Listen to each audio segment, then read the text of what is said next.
इस वीडियो को एंड तक देखोगे तो बहुत ज्यादा मजा आने वाला है, लेकिन मैं जानता हूं जो ये वीडियो देखने आए होंगे उनमें कुछ लोग बहुत ज्यादा ही बिजी होंगे, इसलिए वो सिर्फ बुक्स के नाम जानने के लिए इस वीडियो में आए होंगे। तो उन लोगों के लिए मैं अपनी 6 फेवरेट बुक के नाम पहले ही बता देता हूं। How to win friends and influence people by Dale Carnegie, atomic habits by James Clear, attitude is everything by Jeff Keller, the subtle art of not giving a fuck by Mark Manson, ikigai और as a man think it by James Allen. आज जो read करेगा वही future में lead करेगा। एक इंसान का सबसे अच्छा दोस्त होती है उसकी किताब। जी हाँ, सब झूठ बोल सकते हैं, लेकिन एक इंसान जब एक किताब को पढ़ता है उस समय इंसान के दिमाग में जो भी सवाल आते हैं उन सवालों के जवाब आपका मन उस किताब में ढूंढता है, जो कि आम सी बात है। जो आंसर्स वो बुक देती है उनमें किसी भी तरह का झूठ नहीं होता। एक इंसान अपने दिल और दिमाग की हर एक बात अपनी किताब के साथ शेयर कर सकता है और करता भी है। हर एक बुक का एक पर्सपेक्टिव होता है। जब भी वो बुक लिखी जाती है वो बुक उसी पर्सपेक्टिव से लिखी जाती है।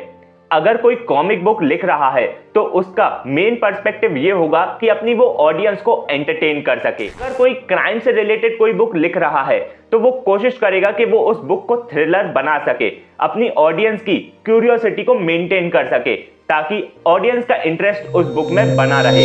कुछ बुक्स को इस पर्सपेक्टिव से भी लिखा जाता है कि वो पढ़ने वाले की सेल्फ ग्रोथ पर काम कर सकें, पढ़ने वाले की पर्सनैलिटी में इंप्रूवमेंट ला सकें। जी हाँ, ऐसी बुक्स को हम सेल्फ ग्रोथ बुक कहते हैं। मैं भी जब 11th-12th में था तब मैंने अपने स्कूल में कुछ सेल्फ हेल्प बुक और सेल्फ ग्रोथ बुक्स पढ़ी थी, जिनकी मदद से मैं मेंटली, इमोशनली, साइकोलॉजिकली डेवलप कर पाया खुद को और खुद की पर्सनैलिटी में चेंजेस ला पाया। आज मैं जो भी हूं, मेंटली, इमोशनली, साइकोलॉजी या फिर जो भी मेरा एटीट्यूड है, एटीट्यूड से मेरा मतलब है मेरी जो भी थिंकिंग प्रोसेस है अपनी सराउंडिंग के लिए, मेरा कैसा बिहेवियर है, वो जो कुछ भी है उसमें छोटा या मैं कहूँ बहुत बड़ा भी कंट्रीब्यूशन हो सकता है उन बुक्स का जो बुक्स मैंने उस टाइम पर पढ़ी थी। जब भी आप कोई बुक रीड करते हैं आपका मेन पर्सपेक्टिव ये होना चाहिए कि उस बुक में जो भी अच्छी चीजें हैं, जो भी अच्छे थॉट्स हैं, उन थॉट्स को आप अपनी रियल लाइफ में अडेप्ट कर सकें। अगर आप ऐसा नहीं करते हैं तो उस बुक को पढ़ने का कुछ सेंस भी नहीं है। और हाँ, बुक पढ़ने का तरीका कभी भी ये नहीं होना चाहिए कि मेरे पास कोई बुक है, अगर कोई भी पर्टिकुलर बुक है तो उसे मुझे एक दिन में ही खत्म करना है या फिर एक हफ्ते में ही पढ़ डालना है। नहीं, ये गलत है। हर दिन 2-2, 3-3 पेज काफी हैं।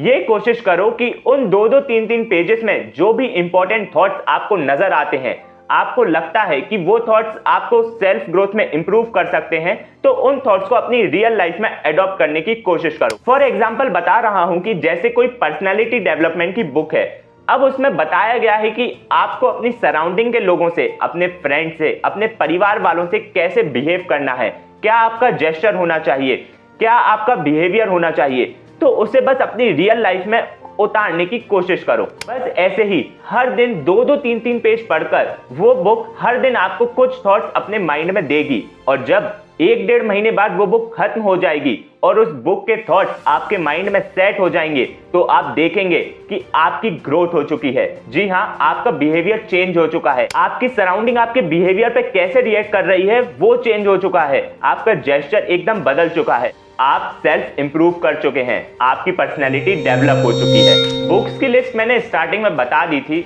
लेकिन अब उन बुक्स में मुझे डीप में भी जाना है। सब बुक्स में नहीं, लेकिन मेरी फर्स्ट और लास्ट बुक में मैं डीप में जाऊंगा, क्योंकि वो दोनों मेरी बहुत फेवरेट बुक्स हैं। मेरी पहली बुक जो मेरी बहुत ज्यादा फेवरेट है वो है how to win friends and influence people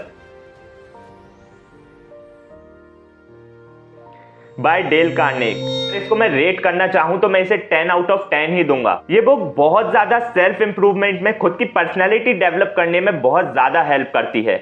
मेरी लाइफ में तो इसने बहुत ज्यादा हेल्प करी है। यहाँ पे मैंने फर्स्ट पेज पे लिख रखा है जो भी मुझे हर चैप्टर से थॉट्स मिलते थे, जो मुझे अच्छे लगते थे, वो मैं यहाँ फर्स्ट पेज पे लिख लेता था।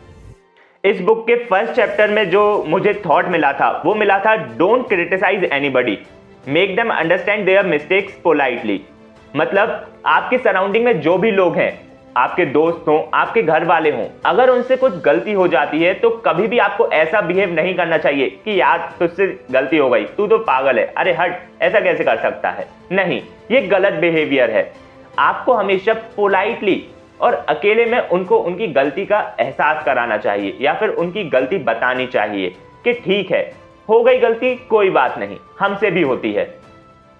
इस बुक के सेकंड चैप्टर में जो मुझे थॉट मिला था, जो मैंने अपनी लाइफ में उतारने की कोशिश करी थी, वो ये था एप्रिसिएशन ऑफ अदर्स।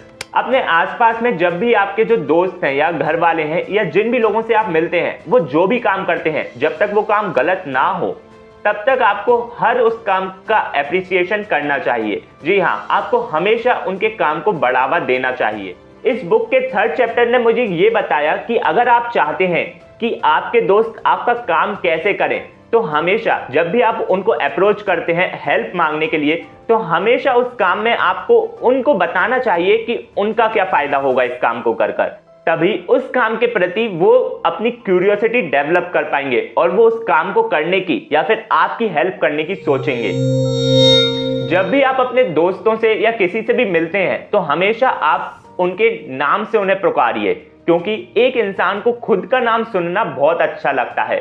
सपोज करिए मैं अपने दोस्त से मिलता हूं तो मैं हमेशा ये नहीं बोलूंगा ओए सुन, अरे इधर आ, नहीं, आशुतोष सुनो, आशुतोष इधर आओ। ऐसे अगर आप करेंगे तो उन्हें भी एक रिस्पेक्ट फील होगी, जो ये है इस बुक ने मुझे बताया। मैंने ये भी जाना कि जब भी कोई आपको कुछ बताता है, आपका दोस्त आपको कुछ बताता है या किसी भी इंसान से आप जब भी मिलते हैं जो अपनी कुछ कथा रामायण आपको सुना रहा हो, तो हमेशा उसे बहुत ज्यादा इंटरेस्ट लेकर सुनिए, उसमें उससे क्वेश्चन भी करिए जो भी वो बता रहा है। ऐसे वो पर्सन आपसे और ज्यादा कंफर्टेबल होगा कन्वर्सेशन करते समय, इससे आप अपने आसपास वाले लोगों को खुद की तरफ अट्रैक्ट कर पाते हैं। अगर आप कहीं भी गलत हैं तो अपनी गलती को मानने में बिल्कुल भी हिचकिचाइए मत, तुरंत अपनी गलती एडमिट करिए, इससे आपकी पर्सनैलिटी दिखती है। और ऐसी बहुत सी चीज़ें इस बुक ने मुझे सिखाई हैं। क्लास 10th या 11th में जब भी मैंने इसे पढ़ा था, मुझे इसकी कुछ बातें अभी तक याद हैं और अगर मुझे आगे टाइम मिला तो इस बुक को मैं फिर से ज़रूर पढ़ूंगा। How to win friends and influence people by Dale Carnegie. आप अपने आसपास के लोगों को अपना दोस्त कैसे बना सकते हैं और अपने आसपास के लोगों को अट्रैक्ट कैसे कर सकते हैं खुद की तरफ, खुद की पर्सनैलिटी कैसे डेवलप कर सकते हैं, खुद को अट्रैक्टिव कैसे बना सकते हैं, खुद के जेस्चर्स को, खुद के बिहेवियर को कैसे इंप्रूव कर सकते हैं, ये सब इस बुक ने मुझे सिखाया। सेकेंड बुक है इकिगाई। ये बुक बहुत लोगों ने सुनी होगी और सबको लगता है कि ये पढ़नी चाहिए। हाँ, बहुत अच्छी बुक है, पढ़नी चाहिए, लेकिन मेरे पर्सपेक्टिव से वैसे इकिगाई का मतलब होता है जापानीज में the hope of life, hope of living a life. हाँ, यही मतलब होता है शायद। अच्छी बुक है, लेकिन मेरे हिसाब से ये बुक उनको पढ़नी चाहिए जिन्हें अपनी जिंदगी में बिल्कुल ही होप खो चुके हों, जो मतलब यही सोच के बैठे हों कि कल हमें सुसाइड ही करना है। वो इस बुक को पढ़ेंगे तो डेफिनेटली उनको अपनी लाइफ में एक होप मिलेगी कि आपको क्या क्या करना चाहिए, आपकी लाइफ कितनी ज़्यादा इंपॉर्टेंट है, आप खुश कैसे रह सकते हैं, रोज़ आपको क्या खाना चाहिए, क्या आपको करना चाहिए, आपको फिजिकली क्या करना चाहिए, योगा करना चाहिए, ये सब इस बुक में बताया गया है। अच्छी बुक लगी मुझे। आपको पीस कैसे मिल सकती है, आप हैप्पी कैसे रह सकते हैं, आप रिच कैसे बन सकते हैं, आपको क्या रूटीन फॉलो करना चाहिए, आपको अपने जो स्किल्स हैं जो कहीं खो गई हैं, जिसकी वजह से आप निराश हैं, उनको आप कैसे फाइंड कर सकते हैं, ये सब इस बुक में मुझे बताया गया है, जिसका नाम है इकिगाई। नेक्स्ट बुक है the subtle art of not giving अ। बहुत ही अच्छी बुक है ऐसा मैं कह सकता हूं, लेकिन मैंने जो भी इस बुक में पढ़ा था वो शायद मुझे अब याद भी नहीं है, क्योंकि बहुत पहले ये बुक मैंने पढ़ी थी। जैसे मैं हर बुक में लिखता हूं, इस बुक में भी मैंने एंड में लिखा है जो भी मुझे हर चैप्टर से अच्छे गुड थॉट्स मिले हैं वो बुक में मैंने लिखे हुए हैं। Real life is when you face pain every day, our struggle determine our success. ये मुझे इस बुक के सेकेंड चैप्टर से थॉट मिला था। Choosing a right path is very important in our life. Nice. Never have overconfidence. Always have a confidence on yourself. Be calm and focus on what you are doing. Good time will definitely come. अच्छी book है ये, अगर आपको पढ़ना है तो। वैसे मैं तो भूल चुका हूँ इस बुक ने मुझे क्या समझाया था, लेकिन अगर ये बुक मेरे पास है और अगर मैंने इन जो 6 बुक मैं आपको बता रहा हूँ उन बुक में इसे रखा है तो डेफिनेटली इस बुक की कुछ वैल्यू है। The subtle art of not giving up. So again a good book, yes, atomic habits, nice book, very good book.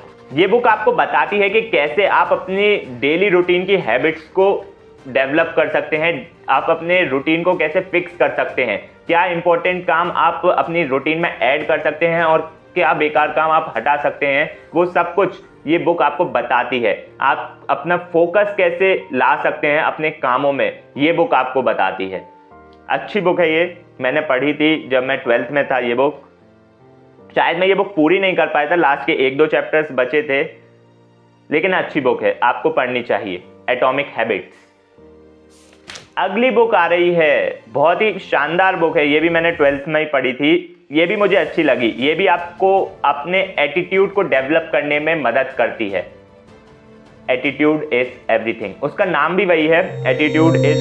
ये बुक आपको बताती है कि आपका एटीट्यूड, आपके एक्शंस कैसे होने चाहिए अपनी जिंदगी की वर्स्ट से वर्स्ट कंडीशन। देखो जिंदगी है, उतार चढ़ाव आएंगे, उसी का नाम जिंदगी है। तो हर एक सर्कमस्टेंस में आपको अपना बिहेवियर कैसा रखना चाहिए ये बुक आपको बताएगी। आपको कैसे पॉजिटिव सोचना चाहिए, आप अपनी थिंकिंग को एक मैग्नेटिक थिंकिंग कैसे बना सकते हैं जिससे सराउंडिंग आपकी तरफ अट्रैक्ट हो जाए। आपका एटीट्यूड ही आपकी सफलता का एक मात्र द्वार है। आपको कंप्लेन करना कैसे बंद करना चाहिए। हम हमेशा कंप्लेन करते रहते हैं, अरे जिंदगी ने ये कर लिया, अरे जिंदगी ने वहां मार ली, अरे ये हो गया, अरे वो हो गया। नहीं, एक जिंदगी मिली है, उसे खुशी से जीना चाहिए। यही बुक आपको अपने बिहेवियर को, अपने एटीट्यूड को बताती है कि आप अपना एटीट्यूड क्या रख सकते हैं जिससे आप सक्सेस की तरफ, खुशी की तरफ अग्रसर हों। Attitude is everything. अब आती है मेरी ऑल टाइम फेवरेट बुक। हाँ भाई, इसे मैं 10 में से 20 ही दूंगा, क्योंकि सबसे पतली बुक है लेकिन बेस्ट बुक है मेरी जिंदगी की जो मैंने आज तक पढ़ी है। मैंने अब तक जितनी भी बुक पढ़ी हैं उनमें मुझे 3 ही बुक लगती हैं जो मुझे एकदम वर्थ इट लगती हैं कि यार कुछ पढ़ा है, मजेदार पढ़ा है। एक ये as a man think it, ये टॉप पे है, 10 में से 20, 100 भी दूं इसे तो कम है। सबसे पतली बुक है लेकिन सबसे ज्यादा असरदार बुक है, इसे मैंने 2 से 3 बार पढ़ा है। सेकंड नंबर पे आती है मेरी how to win friends and influence people, और थर्ड नंबर पे आती है the power of your subconscious mind. वो बुक मेरे पास अभी है नहीं, लेकिन वो बुक भी बहुत शानदार है, वो बुक आप रिकमेंडेशन में ले ही लीजिए, वो बुक भी आपको पढ़नी चाहिए। अब बात करते हैं लेकिन फिलहाल मेरी all time favourite book as a man think it की। बुक आपको बताती है कि सब कुछ जो भी हो रहा है वो सिर्फ ये कर रहा है। अगर आपने अपने माइंड को कंट्रोल कर लिया, अपने थॉट्स को कंट्रोल कर लिया, तो पूरा वर्ल्ड आपके कंट्रोल में आ जाए। छोटी सी बुक है, ज़्यादा टाइम नहीं लेगी, बहुत जल्दी ख़त्म हो जाएगी, लेकिन एक बार अगर आपने इसे पढ़ लिया तो डेफिनेटली इसे पढ़ने से पहले आप क्या थे और इसे पढ़ने के बाद आप क्या बन जाओगे आप खुद भी नहीं सोच सकते। इसके चैप्टर्स की बात करें तो इसमें सिर्फ 7 चैप्टर्स हैं। पहला थॉट्स एंड कैरेक्टर, आपके थॉट्स क्या होने चाहिए, आपका कैरेक्टर क्या होना चाहिए। आपके थॉट्स ही आपके कैरेक्टर को डिफाइन करते हैं। अगर आप दिन में अच्छा अच्छा सोचेंगे तो आपका कैरेक्टर भी, आपकी पर्सनैलिटी भी अच्छी ही होगी, और बुरा बुरा सोचेंगे, गाली मन में सोचते रहेंगे, देते रहेंगे, तो आपके कैरेक्टर में वो झलक जाएगा, वो वहाँ आपको गिरा देगा, आपकी पर्सनैलिटी को गिरा देगा। सेकेंड चैप्टर है effects of thought on circumstances. देखो, अगर आप किसी की बर्थडे पार्टी में गए हैं फॉर एग्जांपल, और आप बुरे थॉट्स के साथ गए हैं, आपके दिमाग में एकदम कट्टर लड़ाई ही चल रही है, खुद के दिमाग से ही लड़ाई चल रही है, या फिर किसी और के बारे में आप बुरा बुरा सोच रहे हैं, तो वो वहाँ पे आपकी पर्सनैलिटी में दिखेगा। जो भी सर्कमस्टेंस होंगे, आप नेगेटिव वाइब्स आपकी बॉडी से निकलेंगी। अगर आप अच्छा अच्छा सोच के जाएंगे तो सारी सराउंडिंग आपकी तरफ अट्रैक्टिव फील करेगी। यही इस बुक में बताया गया है। चैप्टर है effects of thought on health and body. Definitely अगर आप बुरा सोचेंगे, अगर आप लो फील करेंगे, अगर आप खुद में से नेगेटिव वाइब देंगे, तो डेफिनेटली वो आपकी हेल्थ पे भी दिखाई देगा। आपकी हेल्थ बिगड़ेगी, आपकी बॉडी लो फील करने लगेगी, हो सकता है आपको फीवर भी आ जाए। और हाँ, अगर आप फीवर के बारे में सोचेंगे तो फीवर आएगा, ऐसा होता है, मैंने देखा है। अगर मैं ये सोचता हूँ कि मैं ठीक हूँ, तो जो फीवर रहता है या थोड़ा बहुत जुकाम खांसी होती है वो भी चली जाती है। यही बात इस बुक में बताई गई है। आपका विजन क्या होना चाहिए, आपको क्या सोचना चाहिए, क्योंकि आप जो सोचेंगे वही होगा, आपका माइंड ही सब कुछ है। तो ये थी मेरी final and for all time favourite book as a man think it. यहाँ इसे समाप्त करते हैं। मैंने अपनी सारी फेवरेट बुक्स बताई, मेरी टॉप 3 जो फेवरेट बुक हैं उनका भी नाम मैंने बता दिया और उनके डीप में भी मैं थोड़ा चला गया, आपको थोड़ा सा आइडिया दे दिया। अब बुक तो आप पढ़ लेंगे, लेकिन आपको उस बुक की चीज़ों को अपने अंदर भी उतारना पड़ेगा। अब वो करना थोड़ा मुश्किल है, लेकिन अगर आप कर लेते हैं तो आप बुक पढ़ने से पहले और बाद में कुछ और ही होंगे। ऐसी ही और जानकारी के लिए बने रहिए और साथ में बनिए होशियार।